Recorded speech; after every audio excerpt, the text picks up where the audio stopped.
Hello दोस्तों, आशा करता हूं आप सभी अच्छे होंगे। लाखों की संख्या में candidate railway group D 2024 vacancy का इंतज़ार कर रहे हैं। तो जितने भी रेलवे के कैंडिडेट जो ग्रुप डी वैकेंसी का इंतज़ार कर रहे हैं, फॉर्म डालने वाले हैं, उनके लिए सबसे बड़ी अपडेट है, सबसे बड़ी इम्पॉर्टेंट अपडेट है कि ग्रुप डी की नई एलिजिबिलिटी क्राइटेरिया जारी हो गई है। यानी जो एजुकेशनल क्वालिफिकेशन मांगा जाता है ग्रुप डी में, उसमें बदलाव कर दिया गया है। इस वीडियो में हम लोग बात करेंगे कि अब कौन कौन से कैंडिडेट रेलवे ग्रुप डी का फॉर्म भर सकते हैं। और सबसे इम्पॉर्टेंट कि पहले रेलवे ग्रुप डी में एक ही एग्ज़ाम हुआ करते थे, एक ही एग्ज़ाम से सिलेक्शन होते थे, लेकिन 2024 की ग्रुप डी की वैकेंसी में 2 एग्ज़ाम लिए जाएंगे। यदि आप लोग रेलवे के छात्र हैं, रेलवे का फॉर्म डालने वाले हैं, ग्रुप डी का फॉर्म डालने वाले हैं, तो ये वीडियो आपके लिए काफ़ी इंपॉर्टेंट है। पूरे वीडियो को आपको ध्यान से देखना है। और यदि आप लोग जैसिंग क्लासेस पे पहली बार आए हैं या अभी तक भी सब्सक्राइब नहीं किए हैं तो कर लीजिए, ताकि जो भी रेलवे के आगे के अपडेट हो उसकी सही और ऑफिशियल जानकारी आपको मिल सके। क्योंकि आप लोग देख सकते हैं मेरा सिलेक्शन रेलवे में 2019 के वैकेंसी से 2023 में हो चुका है। तो जो भी आपको यहाँ पे जानकारी मिलेगी वो बिल्कुल ऑथेंटिक होगी और ऑफिशियल होगी। आप लोग यहाँ पे देख सकते हैं, ये railway recruitment cell western railway का ऑफिशियल वेबसाइट है। यदि आप लोग RRCWR गूगल या क्रोम पे सर्च करेंगे तो आप लोग इस वेबसाइट पे पहुंच पाइएगा। आप लोग यहाँ पे साइड कॉर्नर में देख सकते हैं, इंपॉर्टेंट नोटिस करके नोटिस डाला गया है, आप लोग यहाँ पे पढ़ सकते हैं। Indian railways, government of India, ministry of railway, railway board, requisite educational qualification for railway jobs in level 1। यानी कि जो रेलवे में लेवल 1 की वैकेंसी आएगी उसमें क्या एजुकेशनल क्वालिफिकेशन मांगा जाएगा, इसके संदर्भ में ये नोटिफिकेशन जारी किया गया है, आप लोग पढ़ सकते हैं। The one time exemption granted by Indian railway in employment notice number 02/2018 and RRC 01/2019 issued by Railway Recruitment Board in February 2018 and March 2019 respectively was only a special dispensation for those recruitment drives and same has now been withdrawn। First paragraph में ये बताया गया है कि जो 2018 में और जो 2019 में ग्रुप डी की वैकेंसी आई थी उसमें एक बार की छूट दी गई थी। किसकी छूट दी गई थी आप लोग नीचे देख सकते हैं।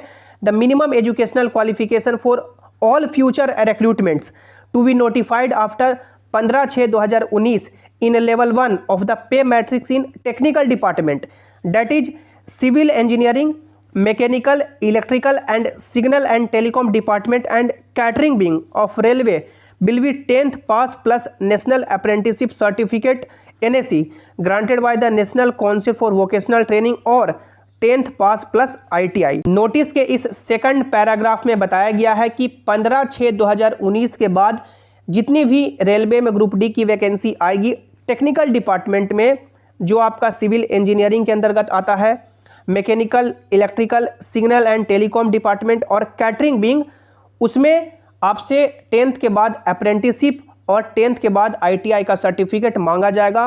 यानी जिन्होंने 10th के बाद अप्रेंटिसशिप किया है या ITI किया है वही इस टेक्निकल डिपार्टमेंट में एलिजिबल होंगे। और यही छूट है जो 2018 और 2019 के वैकेंसी में दी गई थी।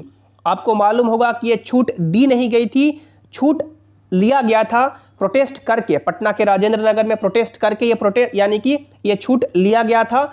और ये छूट है जो अब मान सकते हैं वापस ले ली गई है, विड्रॉन कर ली गई है। आप लोग यहाँ पे देख सकते हैं ये जो छूट है वो विड्रॉ कर ली गई है। यानी अब रेलवे में जितनी भी वैकेंसी आएगी उनके पास 10th के बाद अप्रेंटिसशिप और ITI है तभी फॉर्म डाल पाएंगे। तो सबसे बड़ा सवाल कि क्या जिनके पास सिर्फ 10th है वो फॉर्म नहीं डाल पाएंगे? तो बिल्कुल डाल पाएंगे। सबसे पहले आप लोग ये देख सकते हैं, ये रेलवे का ऑफिशियल डिटेल नोटिस है। ये नोटिस आप लोग पढ़ सकते हैं, यह नोटिस आपको टेलीग्राम पे मिल जाएगा। ये शॉर्ट नोटिस जारी किया गया है और ये डिटेल नोटिस है, सेम वही बातें बताई गई है। उसके बाद देखिए कि क्या 10th वाले कैंडिडेट फॉर्म डाल पाएंगे या नहीं डाल पाएंगे। तो देखिए यहाँ पे कौन कौन सी डिपार्टमेंट की बात की गई है। यदि आप लोग यहाँ पे डिपार्टमेंट देखेंगे अच्छे से तो आपको मालूम चल जाएगा कि कौन कौन से डिपार्टमेंट की बात की गई। देख सकते हैं सिविल इंजीनियरिंग के डिपार्टमेंट की बात की गई है, mechanical department, electrical department, signal, telecom और कैटरिंग विंग। तो क्या इसके अलावा और ग्रुप डी में वैकेंसी बच जाती है, पोस्ट बच जाती है? तो बिल्कुल। आप लोग यहाँ पे देखिए, ये नॉर्दर्न रेलवे जो सबसे हाईएस्ट वैकेंसी 2019 में दी थी उसका ये है डेटा है कि कहाँ कहाँ पे कौन सी पोस्ट आई थी। आप लोग किसी भी जोन का देख सकते हैं। जैसे देखिए मैकेनिकल डिपार्टमेंट की यहाँ पे बात की गई है, तो मैकेनिकल डिपार्टमेंट यानी कि यहाँ पे खत्म हो गया, यानी कि जिनके पास सिर्फ 10th का डिग्री है, सिर्फ 10th ही है, कोई भी टेक्निकल डिग्री नहीं है, वो असिस्टेंट वर्कशॉप में यानी कि अपना फॉर्म अप्लाई नहीं कर पाएंगे। उसके बाद देखिए इंजीनियरिंग आपका खत्म हो गया, मैकेनिकल खत्म हो गया। ये कहीं भी स्टोर की बात नहीं की गई है, यानी कि आप लोग नोटिस में देखेंगे तो स्टोर डिपार्टमेंट की कहीं भी टेक्निकल क्वालिफिकेशन नहीं मांगा गया है। यानी स्टोर में जितने भी पोस्ट है, असिस्टेंट डिपो का पोस्ट है, जिनके पास भी 10th का डिग्री है वो इसमें फॉर्म डाल पाएंगे। उसके बाद देखिए मैकेनिकल आपका खत्म हो गया, इलेक्ट्रिकल खत्म हो गया। उसके बाद देखिए यहाँ पे ट्रैफिक का पोस्ट है, तो ट्रैफिक की पोस्ट की बात कहीं भी नोटिफिकेशन में नहीं की गई है। यानी ये जो ट्रैफिक का पोस्ट है, जिनके पास भी 10th का डिग्री है वो यहाँ पे फॉर्म अप्लाई कर पाएंगे। और बहुत ही अच्छी ये पोस्ट है असिस्टेंट पॉइंट्समैन का। ये असिस्टेंट पॉइंट्समैन आप लोगों ने देखा होगा कि जो गेटमैन होते हैं वो असिस्टेंट पॉइंट्समैन होते हैं, या जो अनाउंस करते हैं, अनाउंस जो आप लोगों ने देखा होगा जो ट्रेन आता है उसको अनाउंसमेंट जो करते हैं वो असिस्टेंट पॉइंट्समैन करते हैं। तो ये एक अच्छा पोस्ट है और इस पोस्ट पे आप लोग जॉब करते हुए जो ट्रेन का गार्ड है उसमें प्रमोशन ले सकते हैं। SNT की बात की गई है, पोस्ट आपका खत्म हो गया। इंजीनियरिंग, इलेक्ट्रिकल ये सभी पोस्ट 10th वाले नहीं डाल पाएंगे, इंजीनियरिंग में नहीं डाल पाएंगे। उसके बाद मेडिकल का ये जो पोस्ट है यानी कि असिस्टेंट, हॉस्पिटल असिस्टेंट का पोस्ट है, जिन्होंने 10th कर रखा है वो यहाँ पे फॉर्म डाल पाएंगे। तो यहाँ पे देख सकते हैं सिर्फ 3 पोस्ट अभी बच जाते हैं, स्टोर का, ट्रैफिक का और आपका मेडिकल का। इसमें कैंडिडेट है जो 10th पास वाले फॉर्म डाल पाएंगे। अब जैसे कि वैकेंसी मान लीजिए कि 1 लाख आती है टोटल, यदि रेलवे में ग्रुप डी की वैकेंसी 1 लाख आती है तो 10th पास के लिए वैकेंसी आप लोग मान के चले कि लगभग 20% यानी कि 20,000 के समथिंग हो सकता है। और बाकी जितने भी पोस्ट हैं उसमें ITI या अप्रेंटिसशिप मस्ट रहेगा, और जिनके पास ITI या अप्रेंटिसशिप है वो सभी पोस्ट के लिए एलिजिबल होंगे।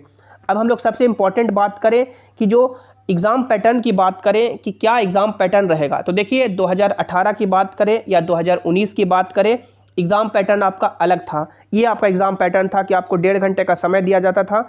जनरल साइंस से 25 सवाल पूछे जाते थे, मैथमेटिक्स से 25 सवाल, जनरल इंटेलिजेंस और रीजनिंग से 30 सवाल और जनरल अवेयरनेस करंट अफेयर से 20 सवाल, टोटल 100 क्वेश्चन। एक ही एग्ज़ाम होता था। इसी एग्ज़ाम के बेसिस पे जो आपका नंबर आएगा उस पर मेरिट बनेगा। जो आपका फिजिकल एफिशिएंसी टेस्ट होता था वो क्वालिफाइंग इन नेचर होता था। लेकिन जो 2019 का नोटिफिकेशन आया, जिसका एग्ज़ाम 2022 में लिया गया, तो एग्ज़ाम लेने से पहले एक रेलवे ने नोटिस जारी किया कि बहुत ही ज़्यादा फॉर्म डाले गए हैं, 1,20,00,000। तो एग्ज़ाम है जो 2 लिया जाएगा, CBT 1 और CBT 2। इस पर काफ़ी बवाल हुआ, फिर से पटना के राजेंद्र नगर में प्रोटेस्ट हुआ और ये नोटिस है जो 1 दिन में ही वापस लिया गया। उस समय ऑफिशियल नोटिफिकेशन में एक ही एग्ज़ाम की बात की गई थी, इसलिए सरकार पीछे हट गई, रेलवे पीछे हट गई। यदि इस बार ग्रुप डी की वैकेंसी में नोटिफिकेशन में 2 एग्ज़ाम की यदि सरकार यानी कि ऑफिशियल नोटिफिकेशन में ही बोल देती है कि हम लोग 2 एग्ज़ाम लेंगे, CBT 1 CBT 2, तो डेफिनेटली 2 एग्ज़ाम लिया जाएगा। यदि नोटिफिकेशन में 1 एग्ज़ाम की बात की जाती है तो 1 एग्ज़ाम लिया जाएगा। लेकिन ज़्यादातर चांसेस है कि जब सरकार 2022 में 2 एग्ज़ाम लेने की बात कह चुकी है, 2 एग्ज़ाम का नोटिस निकाल चुकी थी, तो डेफिनेटली 2024 में 2 एग्ज़ाम लिए जाएंगे। लेकिन दोनों एग्ज़ाम में कोई भी फ़र्क नहीं होगा, आपका एग्ज़ाम पैटर्न सेम रहेगा। लेकिन CBT 2 में नंबर ऑफ क्वेश्चन और डिफ़िकल्टी लेवल बढ़ जाएंगे, बाकी सेम आपका एग्ज़ाम पैटर्न रहने वाला है। तो जितने भी एलिजिबल कैंडिडेट हैं आप लोग अपनी तैयारी में जुड़े रहें। जो भी आपके मन में डाउट है नीचे आप लोग कमेंट में पूछ सकते हैं।